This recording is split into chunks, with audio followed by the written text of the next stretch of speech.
पिछले कई महीनों से किसानों का कृषि कानून के विरोध में आंदोलन चल रहा है और आरएलडी के नेता भी कृषि कानून के विरोध में आए दिन पंचायत कर कृषि कानूनों को किसानों के हितों में नहीं बल्कि काले कानून बता रहे हैं। इसके चलते आज जनपद बागपत के टिकौली गांव में किसान महापंचायत की गई, जिसमें पहुंचे आरएलडी के राष्ट्रीय उपाध्यक्ष ने पंचायत को संबोधित करते हुए सरकार पर जमकर निशाना साधा।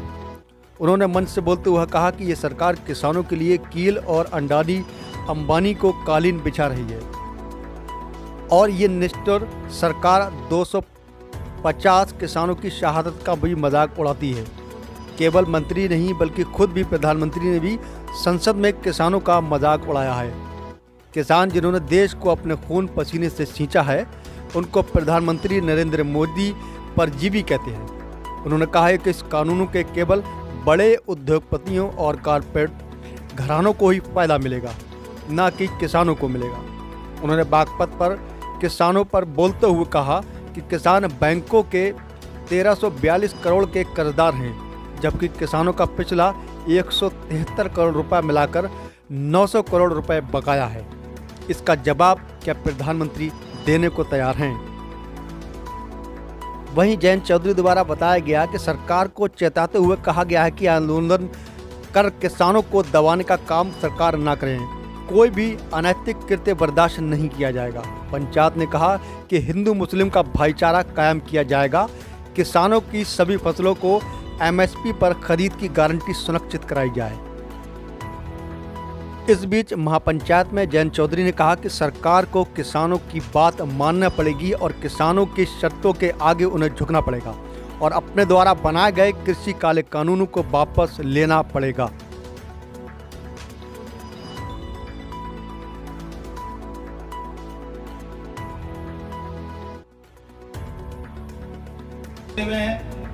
और हम सब की प्रार्थना है कि निष्पक्ष पत्रकार के रूप में वे समाज की सेवा करते रहे। उनका नाम है मनदीप पूनिया और आपने देखा था कि उन्होंने इतना ही किया था कि उन्होंने वीडियो जारी की थी कि सिंगू बॉर्डर पे किस तरह से हिंसा को रचा गया। कोई स्वतः नहीं हुआ था, उसके पीछे तंत्र था। वहां पुलिस मौजूदगी में महिलाओं के टेंट को जलाने का प्रयास किया गया। पेट्रोल बम लेके वहां गुंडा तत्व जो है उसको भेजा गया, सिर्फ इसी मकसद से कि किसान का आंदोलन कमजोर। ये मात्र वीडियो जारी करने के बाद सरकार उनके पीछे लगी और इनका तो नाम बाहर आया है, इनके नाम की चर्चा हम लोगों ने की है। ना जाने कितने ऐसे और लोग होंगे जिनके खिलाफ इस सरकार ने अनैतिक कार्रवाई की है। आज इस पंचायत के माध्यम से हम एक आवाज में ये प्रस्ताव पारित करें कि इस तरह के जो पत्रकार हैं, जो समाज सेवी हैं, जो कार्यकर्ता हैं, जो किसानों की सेवा कर रहे हैं, अगर उनके खिलाफ ऐसी अनैतिक कार्रवाई सरकार करेगी तो जिस तरह महात्यागी कांड में क्षेत्र में एक लहर दौड़ी थी और लोग कूद पड़े थे, निस्वार्थ बड़ी कुर्बानी करने को हम सब तैयार हैं।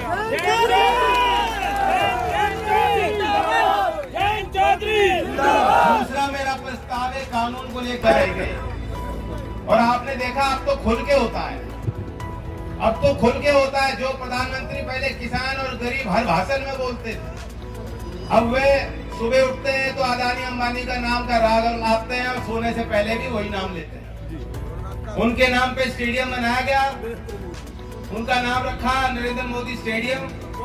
एक छोर है अदानी, दूसरा छोर अंबानी। तो ये किसान ऐलान करते हैं हमें बचानी है खेत खलियानी और इन्हें बचाने हैं अंबानी और अदानी। ये हमें कतई स्वीकार नहीं है। ये जो कानून आपने बनाए हैं मोदी जी, इन्हें वापस ले लो। ये पंचायत का दूसरा प्रस्ताव मैं आपके समक्ष रख रहा हूँ। आप राजी होना तो आखिर में हाथ उठा लेना कि ये कानून सरकार वापस ले और जो किसान को एमएसपी नहीं दिया जाता, स्वामीनाथन आयोग की रिपोर्ट को लागू नहीं किया गया ईमानदारी से, उसके लिए तंत्र बनाए, व्यवस्था बनाए। बताओ ठीक बात है? ठीक बात है। तीसरी बात, कुछ हमारे बीच के ही हैं बेचारे गुलाम, अब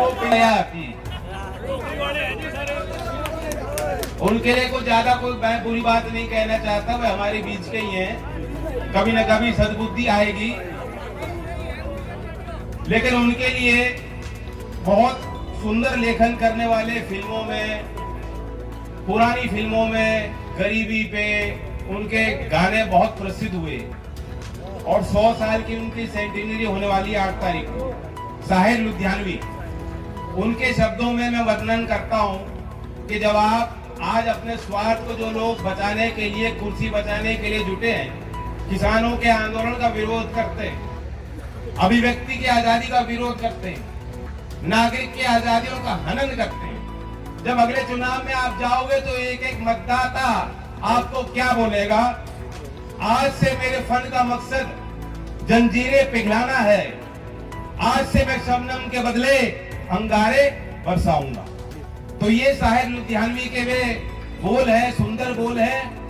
एक एक मतदाता के रूप में किसान अगले चुनाव में, ये मेरा आखिरी प्रस्ताव है पंचायत का, चुनाव जो भी हो, छोटा हो बड़ा हो, हर चुनाव में जब तक ये किसान के आगे झुकने को राजी नहीं होते, इनको हम राजनीतिक चोट देने का फैसला लें। अगर आप राजी हो तो हाथ उठा के बता दो।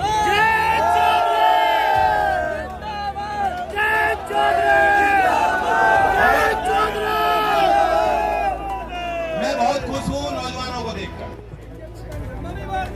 मैंने इसलिए जो जीन्स पहननी शुरू कर दी, तो ये धोती पहनने वाले, टोपी लगाने वाले, पगड़ी पहनने वाले तो पहले ही हमारे साथ, लेकिन जीन्स वाले जोड़ने हैं।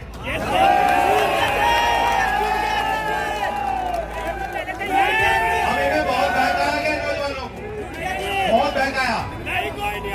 इन्हें नारा दे रखा है डिजिटल इंडिया। डिजिटल इंडिया ऐसा आया है कि भर्ती कैसे होती है आपको पता है, भर्ती हो नहीं रही। अब तो प्री में 5-6 महीने गुजर जाते हैं, प्री नहीं खत्म हो रहे हैं। सिपाहियों की भर्ती होनी थी, 14,000 की तो करा दी, 39,568 जो पोस्ट निकले थे पुलिस के, आप ही रह गए। अब फिर नई भर्ती निकाली इनने। तो जो नौजवानों के साथ धोखा किया है सरकार ने, अभी भी झूठ बोलते हैं। योगी जी कभी 2 करोड़ पता नहीं कितने बता दे, कितने नियम तोड़ना।